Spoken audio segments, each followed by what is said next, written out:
and welcome to the course on C Programming Learn to Code series. This is the first lecture of Module 3, and in this lecture we will start a new topic that is called your control statements in C. So let's begin the discussion. First of all, let us understand what is a control statement. If you recall from the beginning of the programming concept, we have solved lots of problems and those are executed in a very sequential manner. Means if you have written 3 lines of code in your program, then let's say line number 1, line number 2, line number 3, then all the executions are following a sequence from top to bottom. Each line will be executed without skipping any other line, or we cannot give any condition that which statement to execute and which statement not to execute. So till now whatever program we have done, all are following this type of situation. Okay, but in real life situation we may not find all the programming language, means all the programs of this category. There will be some problems will be given to you, or maybe you will find some problems where a decision has to be taken which statement of that program to execute and which statement of that program to skip. Just like in this particular figure, if you see here one man is standing near the tree and he is thinking to get maximum number of flowers, and he don't want to spend lot of effort in climbing the tree or climbing all the branches of the tree. He is just trying to collect maximum number of flowers by choosing one particular branch. So that means he is taking one decision that which branch I should go so that I can get the ample amount of flower, and I will take that and I'll go home. So this kind of decision has to be means you have to think about the decision. So wherever this decision type of thing, or the whenever you are executing a program, whenever some statements depends upon some condition to execute, so those kind of statements are coming under this control statements. Okay, so we can define this something like this. Control statement means, suppose you have written lots of line in your program. Let's say there are several lines in your program and you want to control the flow of execution of these lines. That means you might want some line to be executed repeatedly.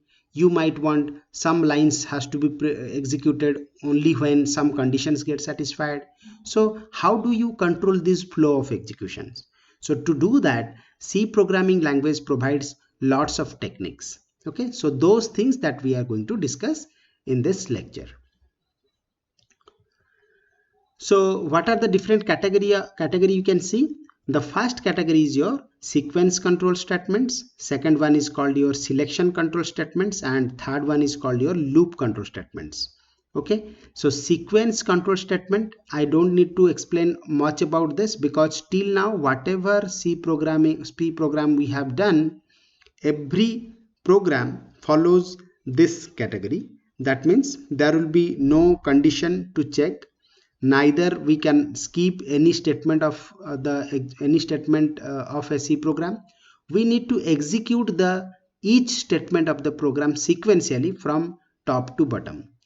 To show you with a simple example, you can see there is a line of code and here there are 9 statements representing a program. Let's say, suppose this is a program, let's say pro.c. So this is a program you have written in C programming language, and you want that the execution will be started from statement number 1 and continued up to 9 without skipping any of the statement, repeating any of the statement.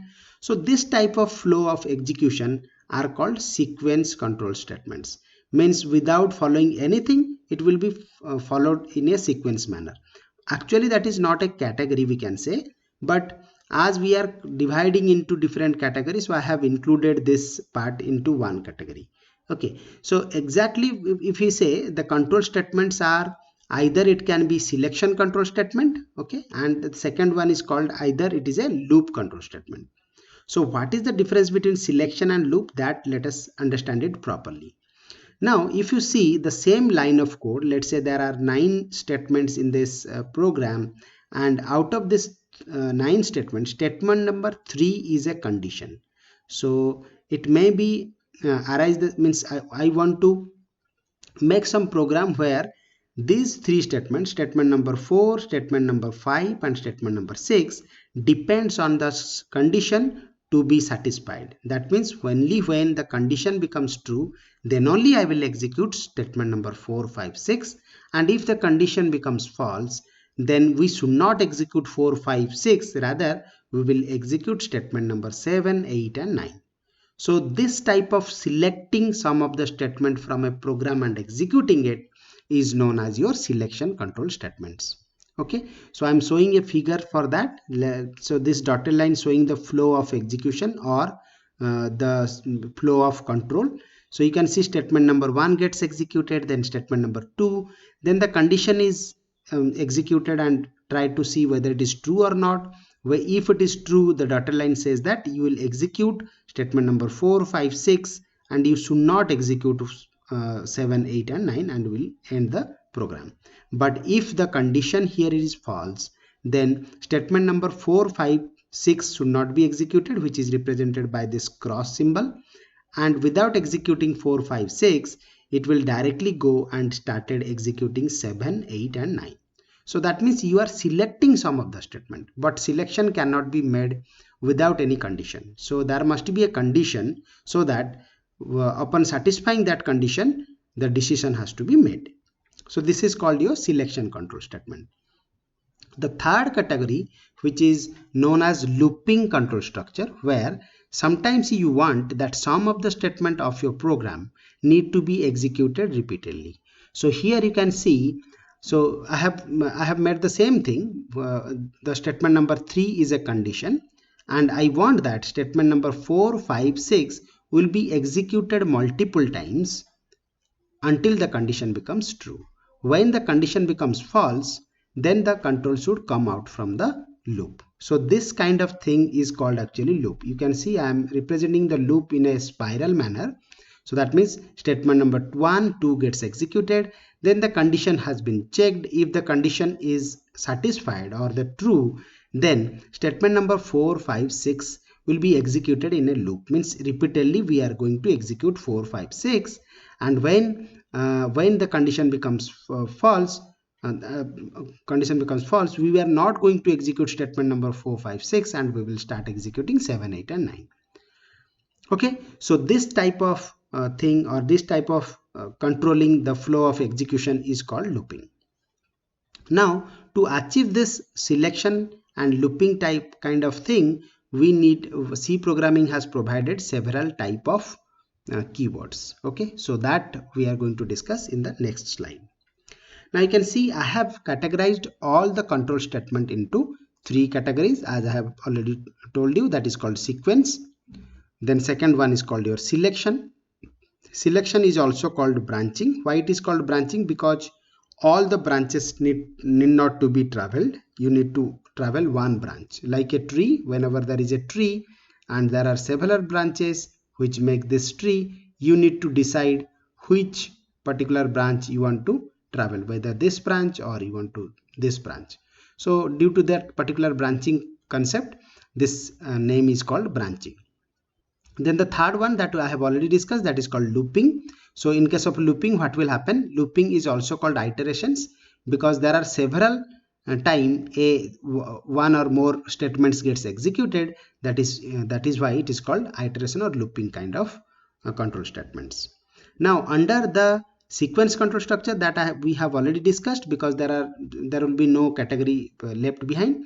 But whenever you are thinking about selection branching, you can made either a conditional selection, or it can be happened with unconditional selection. Means there will be a condition will be given to you and you need to select some of the statement to execute.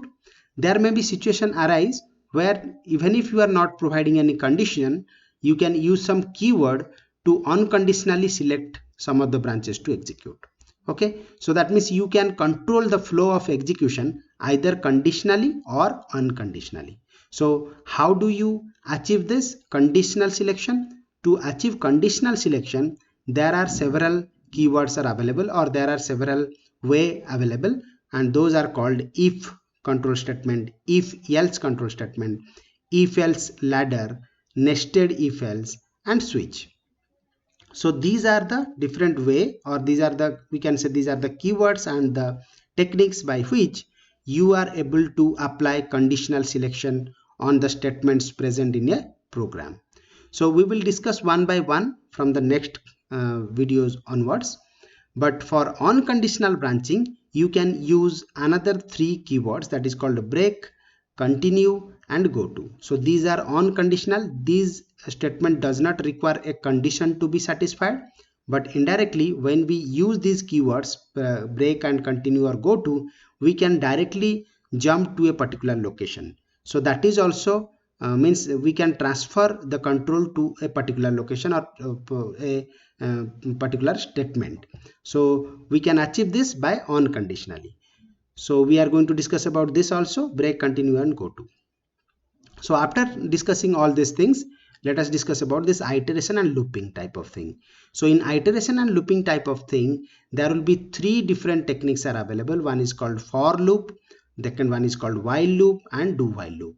So these are the keywords for, while, do, while. So all are keywords, and there are some syntax available for writing for control statements and while control statements, as well as do while statement. So everything has following a some syntax.